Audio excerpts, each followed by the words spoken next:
ရာဒီဖောင်တော်ဆုတ်ပြန်နေတဲ့ဂီရိုနာကို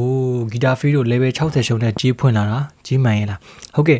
စနေနေ့နေ့တို့ရဖို့ကျွန်တော်ဒီပွဲစဉ်လေးကိုကျွန်တော်မြင်လေးသုံးသပ်ပေးလိုပါတယ်အရင်ဘက်ကဘီဘာကိုအိုးကိုအိမ်ခွင်းထီသွားပြီးတော့စော်ထားသလိုအိမ်ခွင်းမှာလည်းသူတို့အိမ်ခွင်းမှာလည်းပေါ့နော်မက်ထရစ်ကလွယ်လို့ကျန်တဲ့အသင်းတွေကိုတံမြန်သွင်းကိုတွေသွင်းနိုင်တယ်တိုက်စစ်ပိုင်းလည်းမစိုးပြောအောင်ပေါ့နော်ခံစစ်ပိုင်းနဲ့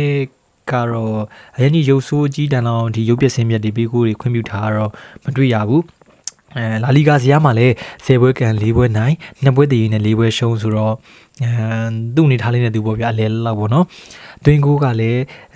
10ကိုပေးကိုကလည်း12လုံးနဲ့တွင်းကိုပေးကိုတပွဲတစ်လုံးပြန်မြလောက်ကတော့ရှိနေပါတယ်ညမတတာရှိနေရပေါ့နော်ဂီတာဖေးတို့ရဲ့လက်ရှိအခြေအနေပါဟုတ်ကဲ့ဂီရိုနာတို့ကြည့်မယ်ဆိုလို့ရှိရင်လေရာသီစခန်းစရောတိုက်စစ်ပါတော်ရွရွပြီးတော့ခန်းစစ်ကလည်းကိုရီခွင့်ပြုရတယ်တိုက်စစ်ကလည်း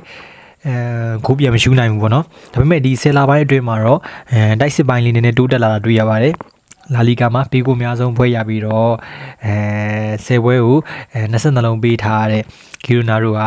ဖောင်ယခုရာသီမှာတော့အရင်ရာသီတွေကနဲ့မတူဘဲနဲ့တော်တော်စုပ်ပြတ်နေတာပါဒါကိုအိမ်ခွင်းကစားပုံကြစ်လက်တဲ့ဘီဘာအိုကိုအိမ်ခွင်းမှာပဲမင်းလာကွာဘီဘာအိုဆိုပြီးတော့ဇီဝနဲ့တိတ်ထားနိုင်ခဲ့တဲ့ဂီတာဖီကသူ့အိမ်ခွင်းမှာပဲအင်းရှိမျက်နှာမှာမထားကျွန်တော်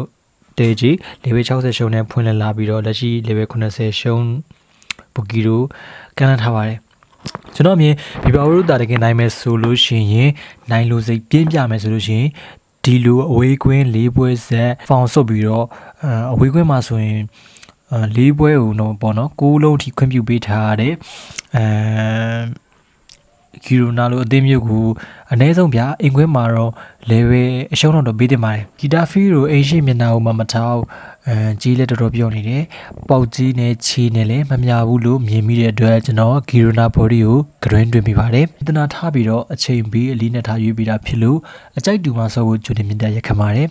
နေ့စဉ် premium တင်များကို free ကြည့်ရဖို့ကျွန်တော်ရဲ့ဒီ channel လေးကို like and subscribe လုပ်ထားပေးခဲ့ပါပွဲကောင်းတဲ့နေ့တွေဆိုလို့ရှိရင်မောင်းကတ်တွေ free ကြည့်ရဖို့ကျွန်တော်ရဲ့ Telegram channel လင်းလေးကိုလည်းကိုမှထည့်ပေးထားပါတယ်ညီကိုတွေအဆင်ပြေကြပါစေဗျ